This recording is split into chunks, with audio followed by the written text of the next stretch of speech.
الحمد لله. إن الحمد لله نحمده ونستعينه ونستغفره ونعوذ بالله من شرور أنفسنا ومن سيئات أعمالنا. من يهده الله فلا مضل له ومن يضلله فلا هادي له. وأشهد أن لا إله إلا الله وحده لا شريك له وأشهد أن محمدا عبده ورسوله.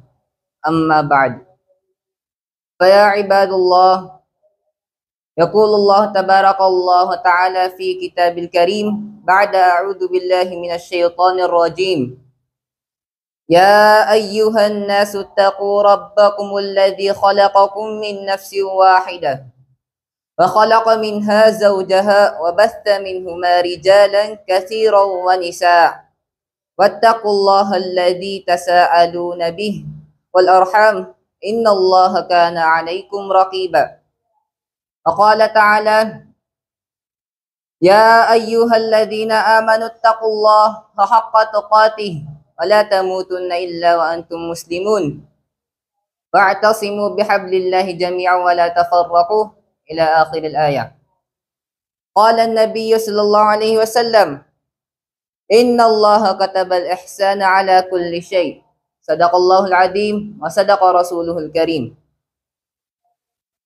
Ang una sa lahat, mga alipin ng Allah subhanahu wa ta'ala, ay bago natin simulan ang ating wasyat patungkol sa sinabi ng Rasulullah sallallahu alaihi wasallam na katotohanan na iniutos ng Allah subhanahu wa ta'ala ang pagsasagawa ng mabuti sa lahat ng bagay, ay ating pasalamatan ng Allah subhanahu wa ta'ala ng maraming pasasalamat. Pasalamatan natin ng Allah subhanahu wa ta'ala dahil tayo ay sinama ng Allah subhanahu wa ta'ala sa mga tao na sinasamba niya ang Allah ta'ala. Pasalamatan natin siya dahil tayo ay sinama niya sa mga tao na maitayo ang wakto na itong Yaumul Jumu'ah. Mga alipin ng Allah subhanahu wa ta'ala, iniutos ng Allah subhanahu wa ta'ala sa Quran na ating katakutan ng Allah subhanahu wa ta'ala dahil siya ay karapat-dapat na ating katakutan. Na wag natin hayaan ng ating mga sarili na tayo ay mamatay, na tayo ay hindi nagiging napapasama sa mga Muslim. Mga alipin ng Allah subhanahu wa ta'ala, iniutos ba ito ng Allah subhanahu wa ta'ala na ating katakutan ng Allah subhanahu wa ta'ala, na ating sambahin ng Allah ta'ala dahil ito'y kanyang kinakailangan? Mga alipin ng Allah subhanahu wa ta'ala, ating ilagay sa ating mga sarili, ating tandaan ng Allah subhanahu wa ta'ala ay kanya itong iniutos, hindi para sa kanyang sarili, kundi para sa atin. Sinabi ng Allah subhanahu wa ta'ala na huwag natin hayaan ng ating mga sarili na tayo'y mamatay, na maliban na tayo ay Muslim. Sinabi ng Allah subhanahu wa ta'ala para tayo ay hindi tayo mapasali sa mga tao na hindi makakapasok sa paraiso na ginawa lang ng Allah subhanahu wa ta'ala para sa mga tao na silang gumawa ng mga mabubuti at sinamba nilang Allah subhanahu wa ta'ala. So mga alipin ng Allah subhanahu wa ta'ala, paano natin makukumpleto ang pagkatakot sa Allah subhanahu wa ta'ala? Ang pagkatakot sa Allah subhanahu wa ta'ala ayon sa mga ulama ay may dalawang kondisyon. Ang unang kondisyon ay ang pagsagawa sa inutos niya, at ang pangalawa ay yun ang pagbabawal sa ipinagbawal ng Allah subhanahu wa ta'ala. Mga halimbawa ng mga ipinagutos ng Allah subhanahu wa ta'ala, tulad na iniutos niya sa atin na tayo ay itayo natin ang sambayang, isagawa natin ang pagsasaka, tayo ay isagawa natin ang pag-aayuno, tayo ay isagawa natin ang pag-hajj. Pinagbawal rin sa atin ng Allah subhanahu wa ta'ala ang pangit na pakikisama sa ating mga magulang, ang pagsasagawa ng mga karumal-dumal na mga bagay. Isa pa sa mga iniutos ng Allah subhanahu wa ta'ala, wa ati'u Allah wa ati'u Rasul. Paniwalaan niyo ang Allah subhanahu wa ta'ala at paniwalaan niyo ang Rasul. So mga alipin ng Allah subhanahu wa ta'ala, para ating maintindihan ay halimbawa na lang natin na pag doon sa kahit isa lamang doon sa dalawang kondisyon ang mawala, ay hindi makukumpleto ang pagkatakot natin sa Allah subhanahu wa ta'ala. Halimbawa na lang natin na kung ang sinasagawa mo lang ay iyong sinasagawa ang ipinagutos ng Allah subhanahu wa ta'ala, na ikaw ay nagsasambayang, ikaw ay sinasagawa mong zakat, ikaw ay nag-aayuno, at ikaw ay nag-hajj, ngunit ikaw ay hindi mo pinagbabawal ang pinagbawal ng Allah subhanahu wa ta'ala. Yun ba ay makukumpleto ba ang pagkatakot mo sa Allah subhanahu wa ta'ala? Hindi ating ilagay sa ating mga sarili na pag kung yung sasagawa lamang ay isa sa mga kondisyon ay hindi makukumpleto ang iyong pagkatakot sa Allah subhanahu wa ta'ala. Gayon din mga kapatid, mga kakakong ko agama Islam, ganon din na kung yung isasagawa lamang ay ang pagbabawal ng ipinagbawal ng Allah subhanahu wa ta'ala, na kung yun lang ang iyong isasagawa, ay hindi rin makukumpleto ang iyong pagkatakot sa Allah subhanahu wa ta'ala. Para ating maintindihan ay ating halimbawa ang paggawa ng bahay. Halimbawa na lang natin na kung iyong isasagawa lamang ay ang isang kondisyon, ay sabihin na natin ng isang kondisyon na yan ang pagsasagawa ng ipinagutos niya ay ikaw ay nagpatayo ng poste. Na nagpatayo ka ng poste para sa iyong bahay. Ngunit hindi mo sinagawa ang pangalawang kondisyon na yun ang ipagbawal mo ang ipinagbawal. Makakatayo ka ba ng bahay? Makukumpleto ba ang iyong bahay kung yung pinatayo lamang ay poste, kung hindi mo pinatayo ang kanyang mga pader? So, ganun ang halimbawa natin sa pagbawal mo ang pinagbawal ng Allah subhanahu wa ta'ala, na tulad na lang na yun na yung pinatayo ang mga pader nito. Dahil inutos rin ng Allah subhanahu wa ta'ala, nasundan natin ng Allah subhanahu wa ta'ala at ang kanyang Rasul, na ang pangatlo doon, pwede rin sa sa pagpapagawa ng bahay, ayun ay ang paglalagay ng mga disenyo nito. Ang paglalagay ng mga mukha nito na pag yung sinusundan ang kautusan, mga sunnat ng ating propeta na si Muhammad sallallahu alaihi wasallam, ay parang ang yung pinapatayo na bahay ay parang mo itong nilalagyan ng bintana. Ang bahay mo na yon, pag sinasagawa mo ang mga sunnat ng Nabi sallallahu alaihi wasallam, ay parang pinapaganda mo ang iyong bahay. Bakit mga alipin ng Allah subhanahu wa ta'ala? Sigurado ba na ang isang tao ay makakapasok sa paraiso ng Allah subhanahu wa ta'ala kung sinasagawa niya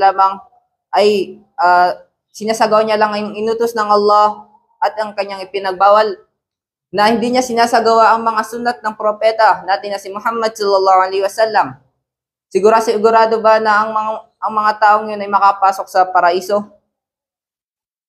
Mga alipin ng Allah subhanahu wa ta'ala, baka maganda ay tayo ay pumunta ating pag-usapan sa ngayong araw. Na sinabi ng Allah subhanahu wa ta'ala sa banal na Quran na inna Allah ya'muru bil adli wal ihsan wa ita'i dzil qurba wa yanha 'anil fahsya'i wal munkar wal baghi ya'idukum la'allakum tadhakkarun. Sinabi ng Allah subhanahu wa ta'ala sa Quran na katotohanan ng Allah subhanahu wa ta'ala ay iniutos niya ang pagiging patas at ang pagiging mabuti.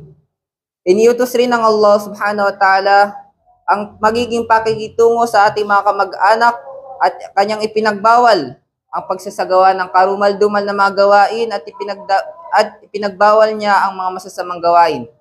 Ipinagbawal rin ng Allah subhanahu wa ta'ala ang pagkuha ng hindi sayo sa basamrano na kapakalampas na itinuro niya sa inyo para kayo ay makapag-isip-isip. Mga alipin ng Allah subhanahu wa ta'ala, ang Allah subhanahu wa ta'ala ay binanggit niya ang tatlong yun, iniutos niya ang tatlong yun, ang adl, ang al-ihsan, at ang ita'i dzil qurba.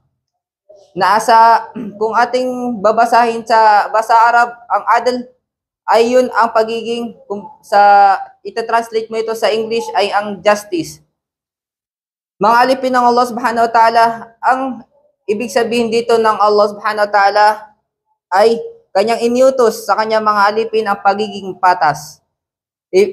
Ihalimbawa na lang natin na ibibigay mo ang karapatan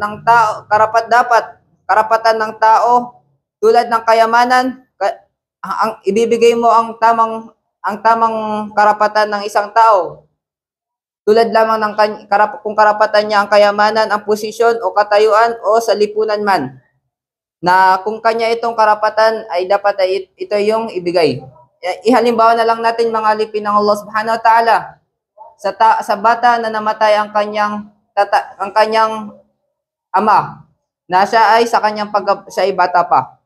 Halimbawa na lang natin doon mga alipin ng Allah subhanahu wa ta'ala na iniutos ng Allah subhanahu wa ta'ala na ang kayamanan ng isang batang namatayan ng ama ay dapat ay ibigay mo ang kanyang karapatan. Kung mayroon man naiwan na kayamanan para sa kanya, ay dapat na pag siya ay nasa tamang edad na, ay ibigay mo ang kayamanan na napapadapat na dapat sa kanya. Kung hindi man, ay dapat ay ikaw ay gagastusin mo ang kanyang kayamanan para sa kanyang ikakabuti. At dapat ay ikaw ay hindi mo gagastusin yung para sa iyong sarili, dahil yun nga ay para sa bata na nawalan ng ama. So kasama na yun mga alipin ng Allah subhanahu wa ta'ala sa mga halimbawa ng pagiging patas. Mga alipin ng Allah subhanahu wa ta'ala, pangalawang iniutos ng Allah subhanahu wa ta'ala na ating gawin ay yun ang al-ihsan. Ang al-ihsan, mga alipin ng Allah subhanahu wa ta'ala, ay kung ating itong ita-translate sa salitang English ay hindi mo ito maita-translate. Dahil ang salitang ihsan ay pwedeng marami itong maging ibig sabihin. Nandun na rin na pwedeng maging ibig sabihin nito ay ang paggawa ng mabuti. Ang paggawa ng mabuti, ang maging mapagbigay, ang mapagpatawad, ang mapagiging magalang, ang pagiging matulungin at hindi makasarili, at marami pa. So, ang mga yun, mga alipin ng Allah subhanahu wa ta'ala, ay kasama yun sa pwede mo sabihin na ihsan. Ihalimbawa na lang natin mga alipin ng Allah subhanahu wa ta'ala, ay ang ihsan rin ay ating tandaan ng ihsan ay nakakonektado sa ating mga niyat. Hindi mo masasabi na iyong gawain na maganda kung ang iyong niyat ay pagpapakitang tao lamang. So, halimbawa na lang natin mga alipin ng Allah subhanahu wa ta'ala, na ikaw ay gumagawa ng mabuti, na pag ikaw ay may nakikitang nahihirapan, ikaw ay tutulungan mo ang taong yun, na niyat mo na para sa Allah subhanahu wa ta'ala at para ang taong yun na hindi mahirapan. So, doon mga alipin ng Allah subhanahu wa ta'ala ay yun, kasama rin yun sa mga halimbawa ng ihsan. Pangatlo, sa mga inutos ng Allah subhanahu wa ta'ala ay ang wa'ita idil kurba. Ayun ang pagiging magandang pakikitungo sa mga kamag-anak. Mga alipin ng Allah subhanahu wa ta'ala, ang pagtrato mo ng tama sa iyong mga kamag-anak, kasali na dito ang iyong asawa at iyong mga anak, mga magulang, ay iniobligado ng Allah subhanahu wa ta'ala. Sa Islam ay pinagbawal sa Islam na ang isang tao ay nakakakain ng magaganda, na ang kanyang mga kamag-anak ay namumulubi. Yun, mga alipin ng Allah subhanahu wa ta'ala, ay kasama rin yun sa ipinagbawal sa Islam. Dahil ngayon iniutos sa atin na ating tratuhan ng mabuti ang ating mga kamag-anak, natutulungan natin sila pag sila ay nangangailangan. Mga alipin ng Allah subhanahu wa ta'ala, sinabi ng Allah subhanahu wa ta'ala sa Quran na inna rahmatullah qaribun minal muhsinin. Nakatotohanan na ang biyaya ng Allah subhanahu wa ta'ala ay malapit sa mga taong mabubuti. Bakit yan, mga alipin ng Allah subhanahu wa ta'ala? Dahil ang Allah subhanahu wa ta'ala ay katotohanan na siya ay natutuwa sa mga taong gumagawa ng mabubuti. Halimbawa na lang natin sa ating mga tao na kanyang nilikha. Pag tayo ay may kakilala na gumagawa ng mabuti, hindi ba tayo natutuwa sa tao na yon? Kumbaga, halimbawa na lang natin na may isang tao na alam natin na lagi gumagawa ng mabuti, na pag siya ay ating nakita sa daan, ay siya ay ating sinasalam. Dahil pag una mo pa lang siyang nakita, ay alam mo na tao na yon ay mabuti. Mga alipin ng Allah subhanahu wa ta'ala, Ang Allah subhanahu wa ta'ala ay may binanggit rin siyang tatlo, nakabaliktaran ng tatlo na aking binanggit, na pinagutos niya na gumawa ng mabuti. Ang Allah subhanahu wa ta'ala ay binanggit niya ang tatlo, tulad na lang ang una doon ay ang fahsya. Mga alipin ng Allah subhanahu wa ta'ala, halimbawa ng ang fahsya ay yun ay pagsasagawa ng mga malalaswang bagay, ang pagsusugal, ang pagiinom. Mga aalipin ng Allah subhanahu wa ta'ala, ang pangalawa naman na binanggit ng Allah subhanahu wa ta'ala na kanyang ipinagbawal ay ang mungkar. Na ang lahat ng bagay na ipinagbawal ng Allah subhanahu wa ta'ala ay pwede nating sabihin na ang lahat ng bagay na ipinagbawal niya ay kasama sa mga mungkar. Binanggit ng Allah subhanahu wa ta'ala na mungkar. Natulad na rin kasama na rin doon ang pagpatay ng tao, pagnanakaw, pagkuha ng mga bagay na hindi sa'yo, at ang masamang pakikitungo sa iyong mga magulang. Pangatlo, mga alipin ng Allah subhanahu wa ta'ala ang baghi, ang pagkuha ng hindi sa'yo. So mga alipin ng Allah subhanahu wa ta'ala, mga alipin ng Allah subhanahu wa ta'ala, pag ikaw ay kumuha ng hindi sa'yo ay katotohanan. Pag sinagawa mo ang mga yon, tatlong yon, mga alipin ng Allah subhanahu wa ta'ala, ay katotohanan ay iyong nilabag ang kautusan ng Allah subhanahu wa ta'ala na iwasan ng mga bagay na yon. So mga alipin ng Allah subhanahu wa ta'ala, tayo'y tapusin natin ang ating pag-explain sa sinabi ng Allah subhanahu wa ta'ala sa ayat na to, at tayo lumipat sa sinabi payo ng Al-Ghazali sa kanyang estudyante. Na ang kanyang estudyante ay humihingi ng mga payo na maaaring makatulong sa kanya na masasama niya yun sa kabilang buhay. Na pangalawang payo ng Imam Al-Ghazali sa estudyante niya na yon ay sinabi niya sa estudyante na yon na sa tao na ang kanyang edad ay lumagpas sa 40 years old, na di na lamangan ng mabuti ang masama niyang gawain, ay ihanda niya ang kanyang sarili sa apoy ng impyerno. Kung sino man daw tao na ang kanyang edad ay umabot ng 40 at ang kanyang magagandang gawain ay hindi niya nalamangan ang kanyang masasamang gawain, ay katotohanan na ang taong yun ay makakapasok sa impyerno ng Allah subhanahu wa ta'ala. So doon pa lang mga alipin ng Allah subhanahu wa ta'ala ng Allah subhanahu wa ta'ala ay malalaman na natin na ang pagsasagawa ng masasama ay hindi ito makakadulot ng maganda. Dahil ang iba sa atin mga alipin ng Allah subhanahu wa ta'ala ay ang kanilang naiisip sa paggawa ng masasama tulad ng pagnanakaw, paglabag sa kautusan, na ang kanilang naisip doon ay nakakadagdag sa kanila ito ng posisyon. Dahil ang iba sa mga tao ay pag sila naisip nila na pag sila maraming namatay ay kakatakutan sila ng maraming tao, na ang kanilang inaakala ay sila ay nirespeto. Kala nila ayun ay makakatulong para sa kanilang, ngunit hindi nila alam ay sila ay nakakagawa ng gawain na kanilang magiging dahilan ng kanilang pagkalugi sa kabilang buhay. So mga alipin ng Allah subhanahu wa ta'ala, ating ilagay sa ating mga sarili, sanayin natin ang ating mga sarili na iniiwasan natin ang mga paggawa ng masasamang bagay. Ang halimbawa na lang natin dito, dun sa mga tao na kanilang inaakala na ang paggawa ng masama ay nakakatulong sa kanila, halimbawa na lang natin dito ang paru-paro, na may nakita siyang ilaw, na ang apoy na yun ay inaakala niya ay ilaw, na kanyang pupuntahan ng ilaw na yun, na hindi niya alam na ang pagpunta niya doon sa apoy na yun, na ito yung makakasama sa kanya. Napupuntahan niya ang apoy na yun na kanyang inakala ng ang apoy na yun ay ilaw. So, ganun rin mga alipin ng Allah subhanahu wa ta'ala ang mga tao na gumagawa ng masasama na kanila itong inaakala na makakabuti sa kanila. Wa aqulu qawli hadha wa astaghfirullaha li wa lakum wa lisairil muslimina min kulli dhanb fastaghfiruhu innahu huwal ghafurur rahim.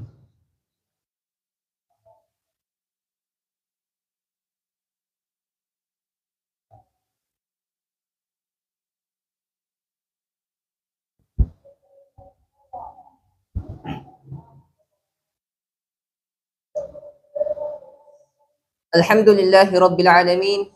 Wassalatu wassalamu ala Rasulillahi wa ala alihi wa sahbihi ajma'in. Amma ba'd. Mga alipin ng Allah Subhanahu wa Ta'ala, ating balikan ang ating sinabi kanina patungkol sa mga tao na kanilang inaakala na ang paggawa ng masasama ay makakatulong sa kanila. Noong unang panahon na ng mga tabi'in, mga alipin ng Allah Subhanahu wa Ta'ala, ay may dalawang nagsama. Yun ay si Hatim al-Hasan at Shaqiq al-Balkhi. Na si Hatim al-Hasan ay nagsulat siya ng mga aral na kanyang napulot na mula kay Shaqiq al-Balkhi, mula sa pagsasama nila sa loob ng 30 years. So kasama na doon mga alipin ng Allah Subhanahu wa Ta'ala ang sinabi ng Hatim al-Hasan na kanya natutunan mula sa Shaqiq al-Balkhi. Sinabi ni al-Hasan, ni Hatim al-Hasan, nakatotohanan na aking nakita ang mga alipin ng Allah Subhanahu wa Ta'ala na akala nila ay ang pagtatagumpay ay kung sino man ang may malaking pamilya. Ang kanilang inaakala ay ang pagtatagumpay ay kung sino man ang nakaipon ng maraming pamilya, kung sino man ay ang may maraming pamilya. Meron rin naman na sa ibang mga tao na kanilang inaakala, sabi ni Hatim al-Hasan, na ang kanilang inaakala ay ang nagtagumpay ay siyang may pinakamaraming naipon na kayamanan. May mga pinakamaraming tagasunod na mga tao, mga utusan. At sinali na rin doon mga alipin ng Allah Subhanahu wa Ta'ala ni Hatim al-Hasan na ang mga tao na inaakala nila na ang pagtatagumpay ay ang kung sino man ang maraming nanakaw, nagawang masama at maraming napatay. At kanila itong ipagyayabang, nakatotohanan na aking nalaman na ang totoong tagumpay ay ang sino man na taong may maraming nagawang magaganda at pagsamba sa Allah Subhanahu wa Ta'ala. So mga alipin ng Allah Subhanahu wa Ta'ala, sanayin natin ang ating mga sarili na ating iniwasan ang paggawa ng masasama dahil ang mga bagay, sabi ng mga ulama, ay ang mga bagay, ang mga malalaking dusa ay nagsisimula yan sa mga maliliit na gawain. Na pag ikaw ay nasanay sa pagsasagawa ng mga maliliit, kahit maliit lamang na masasamang gawain, na pag ikaw ay nasanay, ay aabot ito hantong ito sa hanggang ikaw ay gumagawa na ng mga masasamang gawain. Ganon din mga alipin ng Allah Subhanahu wa Ta'ala sa pagsasagawa ng mabuti. Na kung iyong sa simulan na itatatak mo sa sarili mo na ikaw ay oras-oras, minuto ay gumagawa ng mabuti, ay hantong ito sa hanggang ikaw ay maaring di na makagawa ng mga karumal-dumal na mga bagay, na hantong ito sa ikaw ay gumagawa ng lahat ng iyong gawain ay lahat kabutihan. Tulad lamang yan mga alipin ng Allah Subhanahu wa Ta'ala ng pag-memorize ng Quran, na pag ikaw ay nasanay na mag-memorize ng Quran. Bakit? Pag ikaw ba ay nag-memorize ng Quran, mga alipin ng Allah Subhanahu wa Ta'ala, ay sa unang pag-memorize mo pa lang, ay ikaw ay kaya mo na mag-memorize ng marami. Na bawat araw-araw ay nadadagdagan ang iyong pagsasaulo dahil nga nasasanay ka sa pagsasaulo. So, ganun din mga alipin ng Allah Subhanahu wa Ta'ala sa mga gawain, na ito ay palaki ng palaki. Ating pulutin na aral sa ating mga binanggit mga alipin ng Allah Subhanahu wa Ta'ala sa aral na to ay tayo gumawa ng mabuti dahil ang Allah Subhanahu wa Ta'ala ay sinabi niya nga na inna rahmatullahi qaribun minal muhsinin. Nakatotohanan ng biyaya ng Allah Subhanahu wa Ta'ala ay malapit sa mga taong gumagawa ng mabuti. So, dito lamang mga alipin ng Allah Subhanahu wa Ta'ala, inna Allah wa malaikatahu yusalluna 'alan nabi ya ayyuhalladhina amanu sallu 'alaihi wa sallimu taslima. Allahumma salli 'ala Muhammad wa 'ala ali Muhammad kama sallaita 'ala Ibrahim wa 'ala ali Ibrahim innaka Hamidun Majid. Allahumma barik 'ala Muhammad kama barakta 'ala Ibrahim wa 'ala ali Ibrahim fil alamin innaka Hamidun Majid. Wa qala rabbukum ud'uni astajib lakum ya arhamar rahimin ya awwalul awwalin ya akhirul akhirin ya aziz ya ghaffar bi rahmatika yastaghithu ya dzal jalali wal ikram. Iyyaka na'budu wa iyyaka nasta'in ihdinas siratal mustaqim صراط الذين أنعمت عليهم غير المغضوب عليهم ولا الضالين. ربنا اغفر لنا ولوالدينا وللمؤمنين يوم يقوم الحساب يا أرحم الراحمين. ربنا اغفر لنا ولإخواننا الذين سبقونا بالإيمان ولا تجعل في قلوبنا غلا للذين آمنوا ربنا إنك رؤوف رحيم.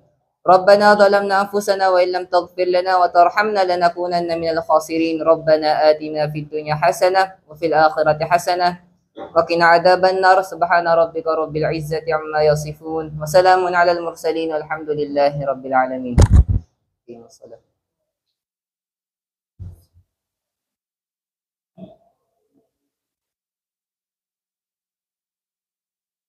الله أكبر الله أكبر الله إله إلا الله.